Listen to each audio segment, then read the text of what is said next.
मैं जब संदेश खाली की घटना के बाद बहुत उत्तेजित होने के कारण मैं जब पार्टी से संपर्क किया कि इस तरह से चुपचाप बैठा नहीं जा सकता है, हमारे लिए हम प्रतिवाद भी नहीं कर सकते हैं, हम बोल भी नहीं सकते हैं, हम फिर से भारतीय जनता पार्टी में अपना योगदान देना चाहते हैं।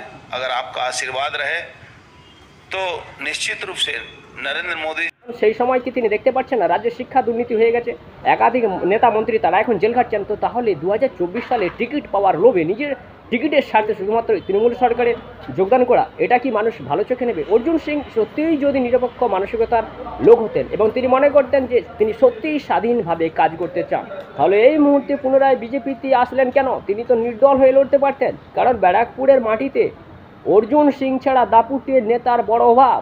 কিন্তু সেই অর্জুন সিং যেখানে বলছেন যে সন্দেশখালীতে বিঘাকে বিঘা যদি শাহজাহানের জমি থাকতে পারে এবং সন্দেশখালী মা বোনেদের ইজ্জত হরণ হতে পারে, সেখানকার বিধায়ক তৃণমূল বিধায়ক তিনি সব কিছু জানেন, কারণ সেই এলাকার বিধায়ক তিনি এগুলা জানবেন না, এটা কী করে হয়? তাহলে অর্জুন সিংয়ের ব্যারাকপুর, যেখানে তিনি কংগ্রেসের আমল থেকে তৃণমূলে যোগদান, বিজেপিতে যোগদান, পুনরায় তৃণমূলে চলে যায় এবং তৃণমূল থেকে দলবদল করে আবার বিজেপিতে আসা, তাহলে এই যে চারবার তিনি বিধায়ক পদে ছিলেন, একবার সংসদ হয়েছিলেন, তার সত্ত্বেও এই অর্জুন সিংয়ের ভাটপাড়া, ব্যারাকপুর এই সমস্ত এলাকা স্পর্শকাতর এলাকা হয় কী করে? এখানে বোমাবাজি, বন্দুকবাজি, কুঞ্জকম রাজধানী হয় কী করে? তাহলে তার অগোচরেই কি এগুলা হয়েছিল? তিনি সবই জানতেন। তাহলে যদি জেনেই থাকতেন তাহলে সেভাবে তিনি সেগুলোকে প্রতিরোধ করতে পারেননি কেন? আর তিনি যদি জেনেই থাকেন যে তৃণমূল কংগ্রেস এগুলো করাচ্ছে, তাহলে তৃণমূলে যোগদান করেছিলেন কেন? এই প্রশ্নটা থাকলো। তাহলে বিজেপি কেন অর্জুন সিংকে নিল? আসলে বিজেপির কোনো সংগঠন নেই ব্যারাকপুরে, বিজেপি শূন্য, বিজেপির সংগঠন শূন্য হয়ে যাবে যদি অর্জুন সিং না থাকে।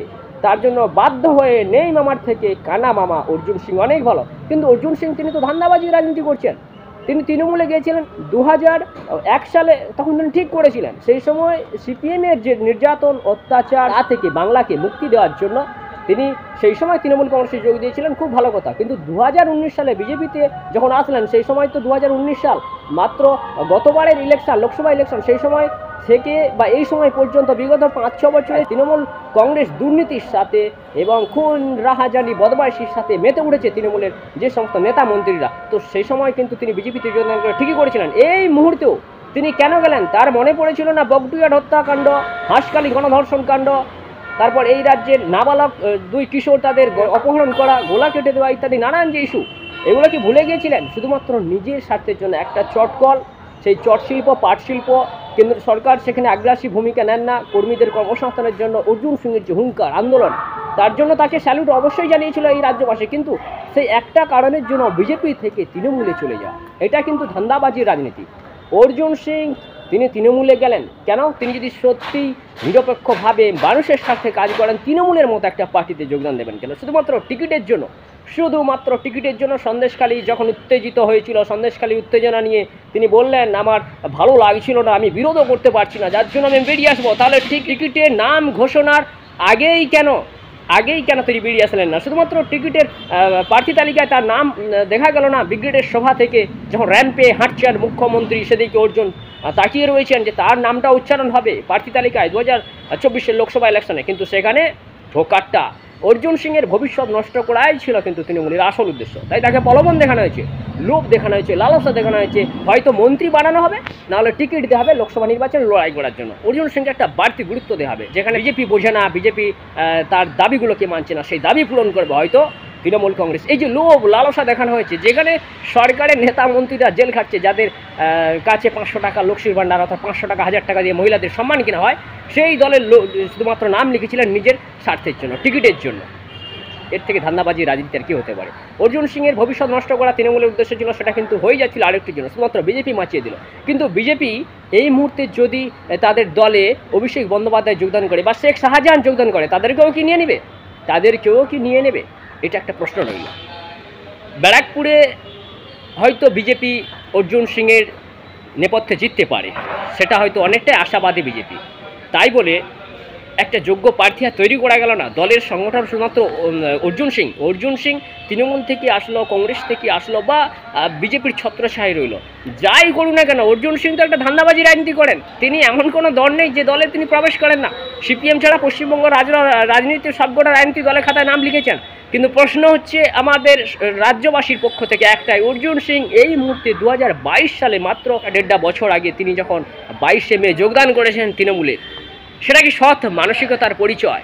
সেটা কি নিরপেক্ষ রাজনীতি, নাকি সন্দেশকালীর শাহজাহানের মতো অসংখ্য অনুব্রত মণ্ডল যারা এই রাজ্য সরকার চাষ করেছে, পুষেছে, সেই সমস্ত চোর, দুর্নীতিবাদ, সন্ত্রাসী, যে সমস্ত অশান্তিপ্রিয় মানুষ, তাদের সাথে হাত মিলিয়েছিলেন শুধুমাত্র নিজের স্বার্থে, নিজের টিকিটের স্বার্থে? এই ধরনের নেতাকেই কি পশ্চিমবঙ্গবাসী চায়? তাহলে বিজেপির অন্দরমহলে তৃণমূল থেকে সমস্ত নেতাদের আহ্বান দেওয়া হোক, চোর, ডাকাত, দুর্নীতিবাদ, ধর্ষণকারী সমস্ত নেতাদের বিজেপিতে নিয়ে নেওয়া হোক। তাহলে কী হবে না, রাজ্যের মানুষ যেটা চায় সেটা হবে না, শুধুমাত্র চেয়ারের রদবদল, মানুষের মানসিকতার পরিবর্তন নেই, মানুষগুলোর পরিবর্তন নেই, মানুষের শরীরের মনের কোনো পরিবর্তন নেই, শুধুমাত্র চেয়ারগুলোর রদবদল, সিপিএম থেকে তৃণমূল থেকে বিজেপি, এই তো হবে। আর রাজ্যের মানুষ আজকাল 12 মাস তামাশা দেখবে। অর্জুন সিংয়ের দল বদলের যে খেলা, তা ফাজলামির লিমিট অতিক্রম করেছে, এ বিষয়ে কোনো সন্দেহ নেই।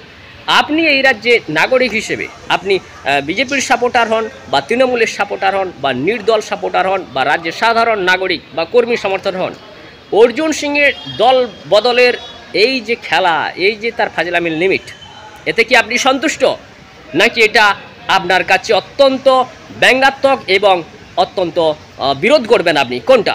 সহমত থাকলে অবশ্যই অর্জুন সিংকে সাপোর্ট বলে কমেন্টস করবেন, আর যদি সহমত না থাকে তাহলে আপনি আপনার বিরোধ এখানে প্রদর্শন করতে পারেন, যে এই ধরনের রাজনীতি, ধান্দাবাজির রাজনীতি আপনি চাইছেন না। কোনটা? 2024 সালের 15ই মার্চ অর্জুন সিং তিনি বিজেপিতে যোগদান করলেন। অর্জুন সিং ভারতীয় রাজনীতিতে তিনি বিভিন্ন দলে যোগ দিয়েছেন, বিভিন্ন দল থেকে আবার বেরিয়ে এসেছেন, পুনরায় আবার সেই দলের মধ্যে প্রবেশ করেছেন। এই অর্জুন সিং তিনি কি ধান্দাবাজির রাজনীতি করছেন? মানে পশ্চিমবঙ্গ রাজ্য রাজনীতির কথা, যেখানে দুর্নীতির রাজনীতিতে চোরেদের ভিড়। আপনারা জানেন যে শাসক দলের অসংখ্য নেতা মন্ত্রী তারা কিন্তু সিবিআই এবং ইডির নজরে রয়েছে, র্যাডারে রয়েছে, এবং অনেকেই জেল খাটছেন। অথচ অর্জুন সিংকে আমরা লক্ষ্য করলাম মাত্র কিছুদিন আগে 2022 সালের 22শে মে তিনি বিজেপি থেকে বেরিয়ে এসে তৃণমূলে যোগদান করেছিলেন, এবং তৃণমূলের টিকিটে আসন্ন লোকসভা নির্বাচনে ব্যারাকপুর থেকে তিনি কিন্তু পদপ্রার্থী হিসেবে লড়াই করার মনে মনে কিন্তু তিনি বিরাট ইচ্ছা প্রকাশ করেছিলেন, যার জন্যই তৃণমূলের ছত্রছায়া এসেছিলেন। কিন্তু সেই অর্জুন সিং হঠাৎ করে টিকিট না পেতে সেই অর্জুন সিং বেরিয়ে এলেন, বিজেপিতে যোগদান করলেন। এই অর্জুন সিং তিনি কি প্রথমবার দল বদল করলেন? না, অর্জুন সিং দল বদলু নেতাদের তালিকায় কিন্তু শিরোনামের শীর্ষ তালিকায়, কারণ 1995 সালে ভারতের জাতীয় কংগ্রেসের কাউন্সিলর হিসাবে তিনি ভাটপাড়া পুরসভা থেকে প্রথমবার জয়লাভ করেন। এরপর 2001 সালে তৃণমূল কংগ্রেসে যোগদান করেন, এবং 2001 সালে তৃণমূলের টিকিটে তিনি ভাটপাড়া বিধানসভা থেকে জয়লাভ করেছিলেন। 2004 সালে সাধারণ নির্বাচনে তিনি কিন্তু সাধারণ নির্বাচনে হেরে গিয়েছিলেন ব্যারাকপুর থেকে, সিপিএমের তড়িৎ বরং তপদ্দারের কাছে তিনি হেরে গিয়েছিলেন।